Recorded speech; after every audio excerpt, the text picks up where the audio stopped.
So with the first month of this brand new year nearly over, Romi and I sat down to talk about how we go about setting goals and intentions so that they last longer than just the first 2 or 3 weeks.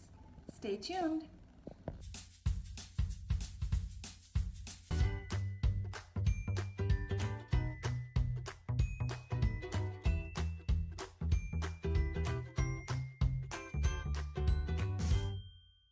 Hi mamas! Hello, mamas. Welcome back. Today we're sitting together reflecting a little bit about what we do when the new year comes around and how we go about setting goals or resolutions or whatever people do. So, Yeah, we want to tell you a little bit about the things that we do. We don't know if they're helpful, maybe for some of the mamas out there. Or maybe you find them silly. Let us know anyways later on in the comments. And we also want to hear later, what do you do? So for me personally, and please excuse my voice, somehow it decided to disappear. So sometimes I sound fine and sometimes I sound not so fine. But it's better now. Yeah, right now we're going through a good moment. Yeah. Yeah. So here's what I do. I don't really believe in resolutions. I don't really believe in setting something that you need to feel like that you feel the pressure to achieve and that you're pushing yourself that is not in line with who you are and what you've done in the past. And so for me personally, what works is a very simple step of 3 things. One is I look at what I want to keep doing. So what have I done in the last year that has really worked for me? And what do I want to keep doing? And then another thing I look at is what do I want to stop doing? So maybe I've picked up a bad habit that I really want to get rid of. Yeah. And then I can pull from that. And then I always look at what do I want to start doing? So what is something new, something exciting, a language you want to learn, a skill you want to learn, people you want to let into your life, places you want to see. What is something that you want to start doing? So start, keep, and stop doing are 3 super simple ways to kind of set me on the right path for the year to come. A little pet peeve I have is when people say, oh, new year, new me. To me it always sounds to me like, so what, the old me wasn't good enough? Like I have to go like out with the old Nina and like in with someone completely different? Like I don't believe in that. And I also don't believe that it needs to be the 1st of January. I think you can at any point in the year say, okay, listen, I'm taking stock. Yeah, I'm taking stock of my life and what has happened so far. Yeah.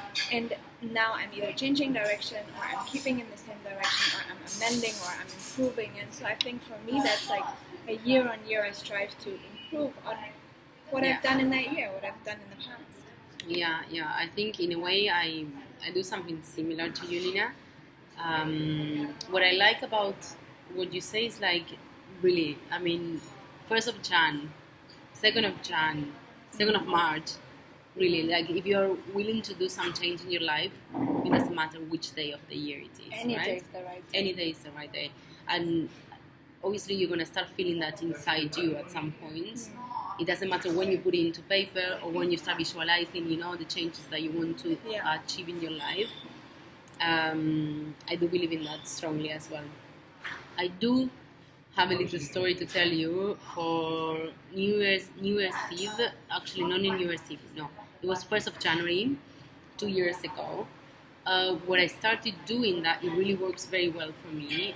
So I sat down in the morning of the 1st of January, very early. I was in Singapore and I was having breakfast in the hotel. It was like 6 or 5:45 in the morning. The breakfast would have just opened. Yeah, but I felt like I went to sleep too early, for the New Year's Eve. So I felt like I need to wake up early to actually get this one I'm gonna tell you now done.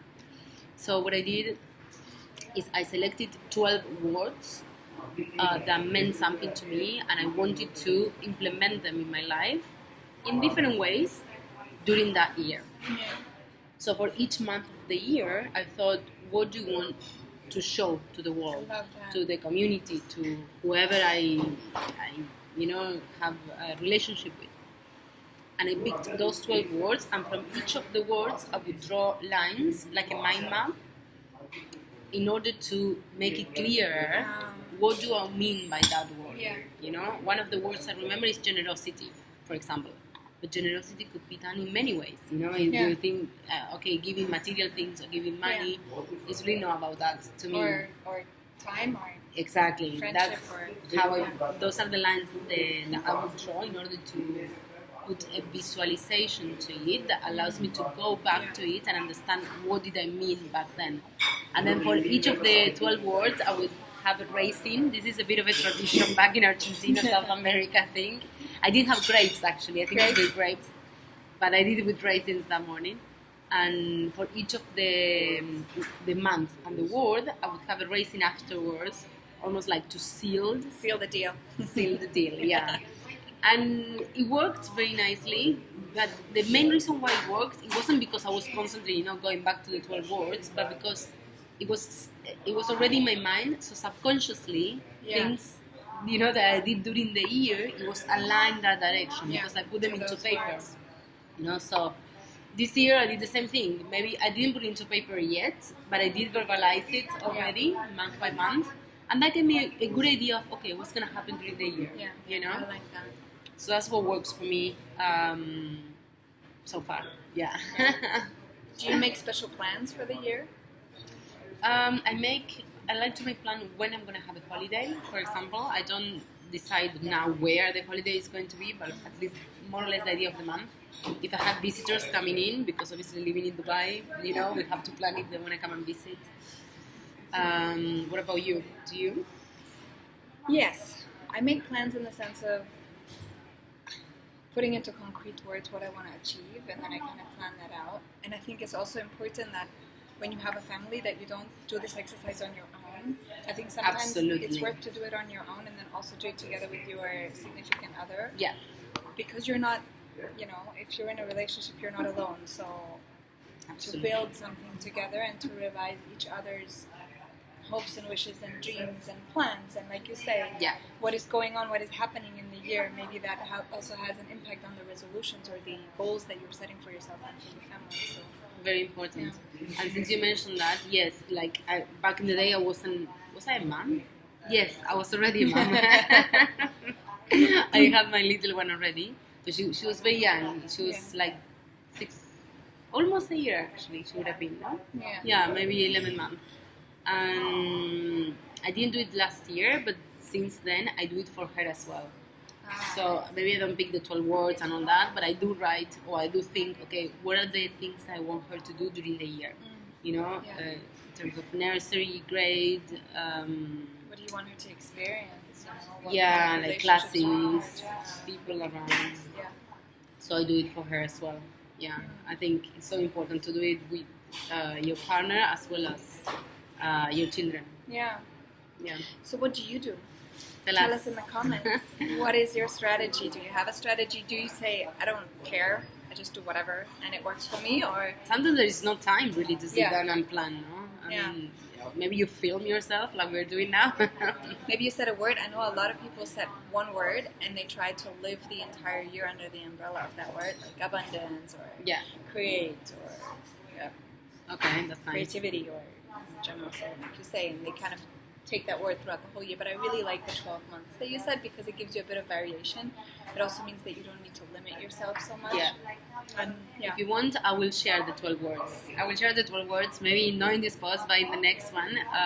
Maybe I can inspire someone. I don't know. They're very general, and you might need to draw your own what's it called? Arrows out of it. But we can do a little Instagram post on this. Yeah, that would be brilliant. Perfect. All right, mamas. For all the mamas out there, trust your instincts. Think like mama. Bye.